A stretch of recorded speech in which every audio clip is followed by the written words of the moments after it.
Some stories don't ask for permission to begin. They don't arrive like normal love.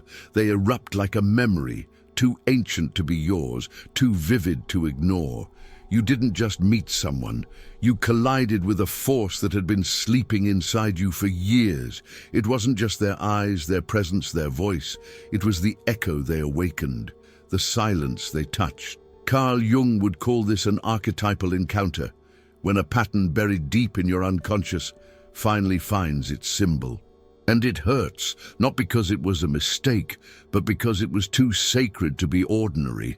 Bruce Lipton reminds us that we don't attract from our desires, we attract from our programs.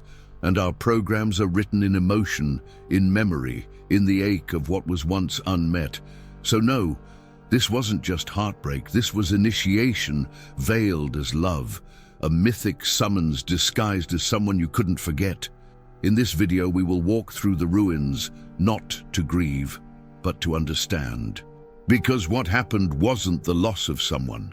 It was the awakening of something, and your soul has been trying to tell this story for a long, long time. Before they appeared, there was a silence in you that didn't have a name, a question that had not yet been asked, a yearning that lived like a shadow, unnoticed but always present. Then they arrived, and without effort, they lit something you didn't know had been waiting. You may think they created the longing, but they were only the candle that revealed where the darkness had settled. The ache was already yours. It simply hadn't found its mirror yet. This pain is not just grief. It's the sorrow of something sacred in you that was never lived, the echo of a possibility that was never given form. Jung believed the soul is not looking for happiness. It's looking for wholeness, and to become whole, sometimes it needs to be cracked open. There's a part of you that had been sleeping, a feeling, a voice, a truth, and their presence was the mythic moment it began to stir. This is why it hurt so much, not because you lost them, but because you touched a version of yourself that you didn't know existed, and now you can't go back to sleep.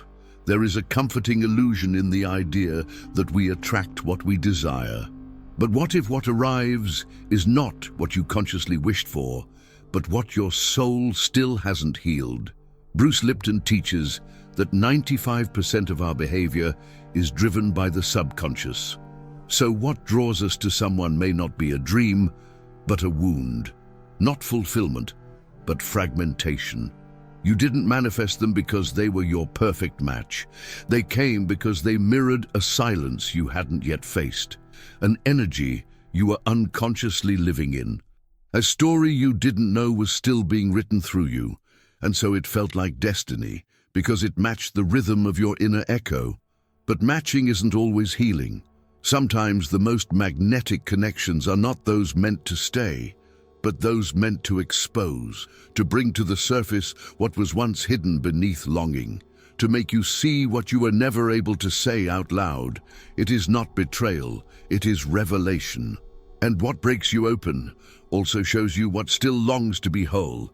You didn't just fall in love with a person, you collided with a myth wearing a human face. It wasn't only their touch, their absence, their gaze, it was something beyond them, ancient, familiar, sacred, as if they carried not just their story, but 1,000 others from inside you. Carl Jung spoke of archetypes as eternal figures living in the depths of the psyche.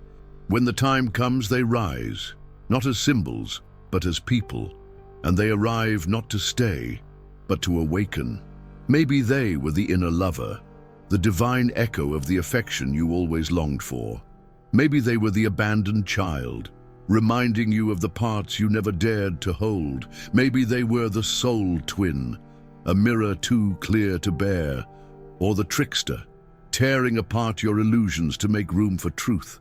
They came cloaked in a body, a name, a smile. But what you saw was the reflection of something sleeping inside your own myth, and perhaps that's why it never quite felt real, yet never stopped feeling eternal. Because you weren't only seeing them, you were seeing a god or a goddess in disguise, a figure from your inner cosmos, and your soul recognized them, not for who they were, but for what they came to awaken. It's easy to stay trapped in the image, to search for their voice in silence, to romanticize their absence as if it were still presence. But when we confuse the symbol with the source, we begin to chase what was never meant to be kept. You don't miss just them. You miss what they represented, a part of your soul, suddenly seen. In Jungian terms, this is projection, the unconscious act of giving our inner gods human faces. But when the projection is broken, we're left not only with heartbreak, but with the haunting sense that something sacred has disappeared. And so we look back, replaying conversations, reimagining endings, waiting for closure from someone who was never meant to carry our healing. This is how emotional obsession is born, not from weakness, but from sacred confusion. Not because you can't let go, but because you mistook the flame for its spark. The longer we hold on to their form, the more we lose the essence. And what was once a spiritual encounter begins to feel like abandonment.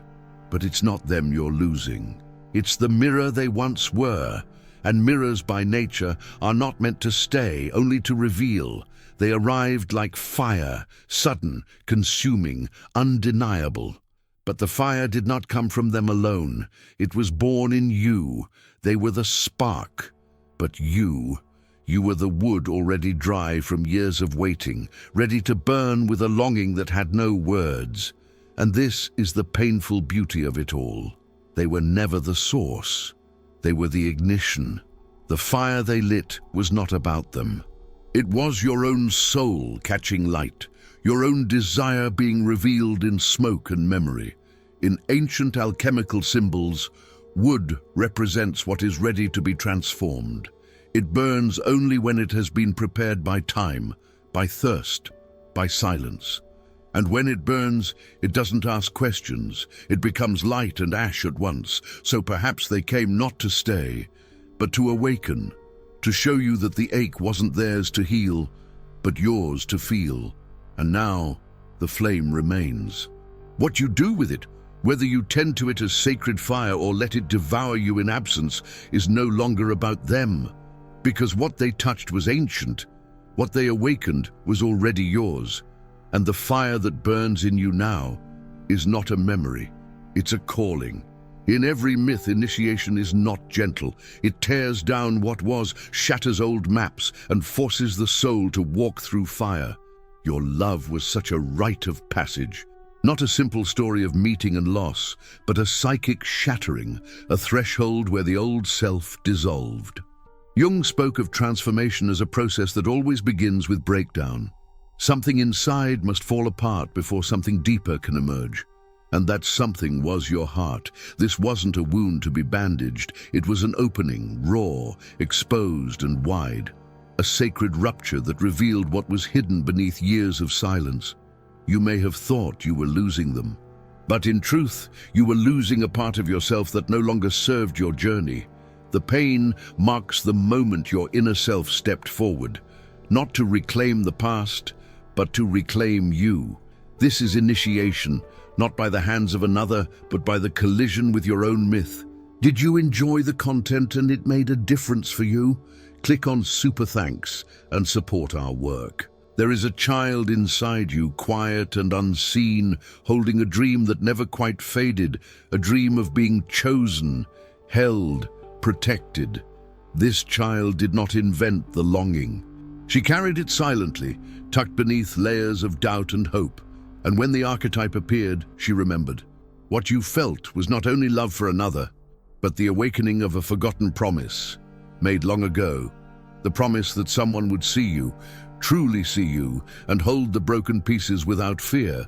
This memory is tender and fragile. It does not demand blame or shame. It asks only for compassion. You didn't fail because the love did not last. You simply remembered something essential that had been waiting to be heard. In that remembrance lies the beginning of healing, not by forgetting, but by embracing the silent voice of the child who dreamed. What part of you was speaking through that love? What did she hope to find in that other, and what is she ready to find now within herself? When the name fades, and the face dissolves into the mist of memory, what remains is something quieter, a shape, a feeling, a calling. It is the essence of the archetype that touched your soul, not the person who wore the face. There is a silent altar within you where this figure can live free from the weight of loss, a place where the lover, the muse, the guide, or the shadow can take form in your own story, not as a ghost to haunt, but as a part of you to embrace. Lighting a candle for this is not for what was lost, but for what was awakened. This is the moment when projection begins to shift, when myth becomes integration. Here, the story no longer belongs to the past, but to your own unfolding journey, a sacred space where the soul can remember its own shape, without confusion, without yearning, only presence. You didn't just love a person, you entered a sacred myth, a deep encounter with the parts of yourself still hidden in shadow. Jung taught us that relationships often come not to comfort, but to confront the soul's forgotten patterns. Bruce Lipton's insight reminds us that the heart's resonance is woven from the threads of our subconscious being, pulling us toward what must be faced even when it hurts. This pain is not meaningless, it is mythic, a passage. So perhaps the question is not why they didn't stay, but what part of you was waiting to be awakened by their arrival and healed by their departure. You didn't lose them, you met yourself through them, and that meeting is the deeper story. If you have traveled this far in silence, know that you are not alone. Many walk this path, carrying echoes of the same ancient call. Here in this space, the soul remembers itself. And if this truth resonates within you, whisper softly in the comments, "Estoy despierta." Let the quiet gathering begin. The story continues, in the heart's unfolding, in the next breath, in the next encounter.